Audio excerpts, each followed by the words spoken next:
Mereka yang masih bertahan menghadapi Taixu. Jumlahnya kurang dari 10.000, dan kebanyakan dari mereka terluka, menghadapi ratusan ribu prajurit Taixu yang memiliki kekuatan yang menakutkan. Tentu saja kuantitas bukanlah kunci sukses atau gagalnya mereka, namun mereka tidak tahu lagi berapa banyak yang telah mereka hadapi. Taixu ini seperti tidak ada habisnya. Para pejuang Taixu ini seperti ombak, satu demi satu. Betapapun kuatnya bendungan itu menahan, ia tidak dapat menahan erosi banjir yang terus-menerus. Jika dilihat-lihat, gambar bintang ini cukup membuat kaget semua orang yang datang ke sini. Air sungai yang semula tidak berwarna, kini berubah menjadi merah cerah, dan dedaunan di utara berwarna hijau. Tanpa kecuali, semua bunga, tumbuhan, dan pepohonan diwarnai merah darah. Segala sesuatu di dunia ini sepertinya telah berubah menjadi merah. Bahkan dari luar, bintangnya hampir berwarna merah. Namun aslinya bintang ini penuh vitalitas dan warna-warni. Semua warna merah ini adalah darah para pejuang dewa, serta darah prajurit Taixu yang tak terhitung jumlahnya.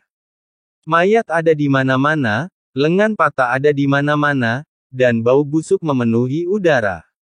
Hampir semua prajurit di bintang ini tewas di tengah pegunungan dan ngarai, dan mereka yang berdiri di selatan sudah menjadi prajurit terakhir dari bintang besar yang tersisa. Pertahan terakhir mereka, ini adalah pejuang yang tidak gentar menghadapi agresi, tetapi kekuatan King Kuan Star menahannya hingga saat ini. Saudaraku, bunuhlah sebanyak mungkin bersamaku. Pemimpinnya mengenakan baju besi yang rusak, dan pedang berlumuran darah muncul di tangannya. Cahaya melonjak darinya, tapi fluktuasi yang memancar dari tubuhnya tidak lagi cukup kuat. Namun tidak ada niat untuk mundur di matanya, pantang menyerah. Meskipun tidak ada cara untuk mundur sekarang, rasa takut juga merupakan semacam semangat untuk terus berjuang. Ada kurang dari 10.000 orang yang berdiri seperti ini, tapi semangat suaranya sangat keras, bergema di seluruh ngarai.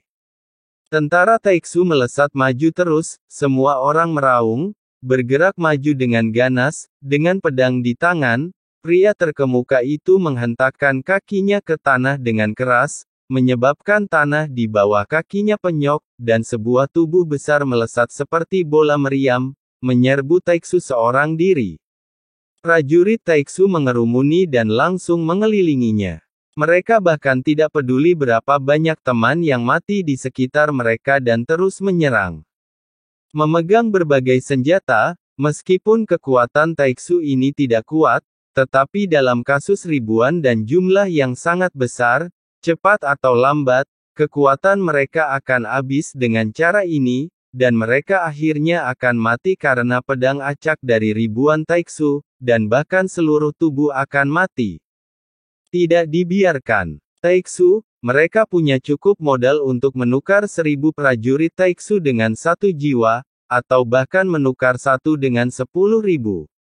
Lagi pula, dengan dukungan sumber daya yang luar biasa, prajurit Taixu yang tak terhitung jumlahnya dapat dibiarkan, dan prajurit Taixu yang tewas dalam pertempuran tidak memiliki jiwa.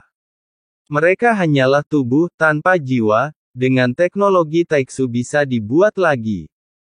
Setelah sebagian besar prajurit Taixu mati, armor Dewa Kekosongan pada dasarnya tidak rusak, sehingga Taixu dapat mendaur ulangnya dan terus menciptakan perang Taixu.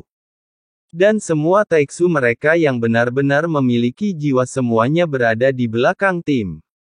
Kecuali ada keadaan khusus, mereka pada dasarnya tidak akan kehilangan nyawa. Ada 10.000 orang di ngarai, dan mereka tampaknya tenggelam dalam air. Hampir sulit menemukan sosok mereka di antara banyak prajurit Taixu. Saudaraku, bunuh dan bunuh. Hanya suaranya yang masih terdengar, namun semakin mengecil. Pemimpinnya juga secara bertahap kehilangan kekuatan fisiknya. Baik tubuh maupun jiwanya telah mencapai batas penguasaannya, dan dia tidak dapat lagi melanjutkan pertempuran, dengan senjata yang dimasukkan ke seluruh tubuhnya. Pisau panjang yang diayunkannya semakin lambat, dan lubangnya berdarah. Dia tahu bahwa dia tinggal selangkah lagi dari kematian. Saat ini, pupilnya mulai membesar. Mengingat semua yang saya alami dalam hidup ini dalam pikiran saya, sepertinya saat ini segala penyesalan sudah bisa diredakan. Matanya kabur sudah mencapai batasnya, pisau di tangannya berhenti berayun di beberapa titik, dan darah terus mengalir dari mulutnya. Apakah saya akan mati? Ternyata perasaan mati itu agak lucu. Bagaimana dengan itu? Tiba-tiba, sebuah suara menggelegar di telinganya, hampir menyebabkan pupil matanya yang membesar mengecil secara tiba-tiba. Kamu tidak bisa mati sekarang. Saat suara itu terdengar, sebuah pil ditembakkan ke mulutnya, dan perasaan kehidupan agung mengalir ke dalam tubuhnya, dan semua senjata di tubuhnya terlempar.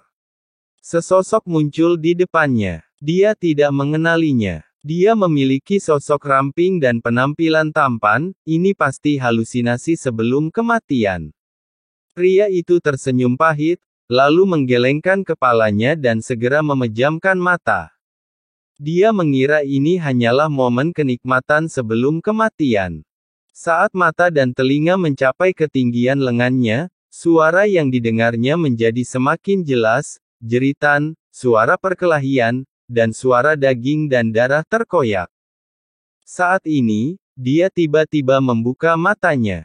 Tidak, ini bukanlah ilusi. Saya melihat seorang pria di depan saya dengan tangan di belakang punggungnya. Prajurit Taiksu yang tak terhitung jumlahnya jatuh di udara, dan ratusan ribu prajurit Taiksu dimusnahkan dengan kecepatan tinggi. Bolehkah saya mengetahui nama Anda? Sosok itu memunggungi dia dan berbicara dengan lembut. Feng Xiu kemudian hanya melihat bagian belakang di depannya, dia mengangkat tangannya dan lautan api muncul di depannya. Dan bahan obat yang tak terhitung jumlahnya terbang ke lautan api aroma yang kuat. Melambai dan menanggung. Menonton pemandangan ini, mata Feng Xiu bersinar terang. Jika ramuan penyembuh ini dibagikan, mereka akan segera mati. Puluhan ribu amunisi ditangguhkan di depan Feng Xiu. Yang terakhir akhirnya bereaksi. Rasa sakit di tubuhnya membuatnya terbangun, tetapi dia pulih dengan kecepatan yang menghancurkan.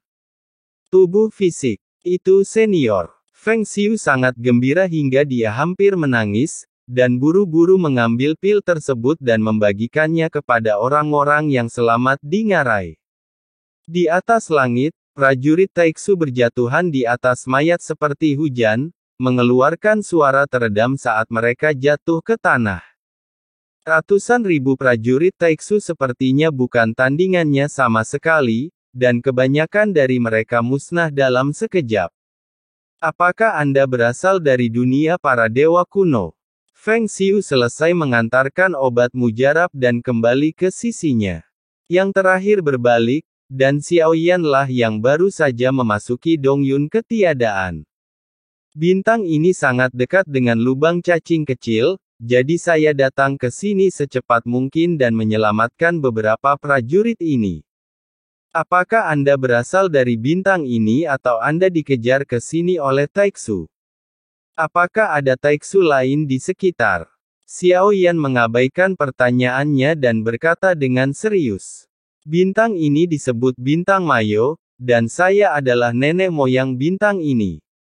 Sekarang bintang-bintang di sekitarnya telah kehilangan kontak, situasinya tidak dapat diketahui. Dewa Taiksu ini datang dan pergi, dan jika tidak ada garis tetap, bintang akan mati. Feng Xiu tidak berani lalai dan buru-buru menjawab Xiaoyan dengan tangan terangkat dan tangan terangkat. Lakukan beberapa perbaikan dan tinggalkan saya, setelah Anda selesai melakukannya.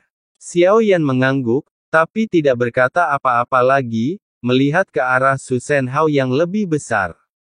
Gemuruh. Pada saat ini, suara yang sangat keras bahkan membuat Feng Xiu terlonjak. Baru saja saya melihat ke atas dan melihat Taiksu telah meledak.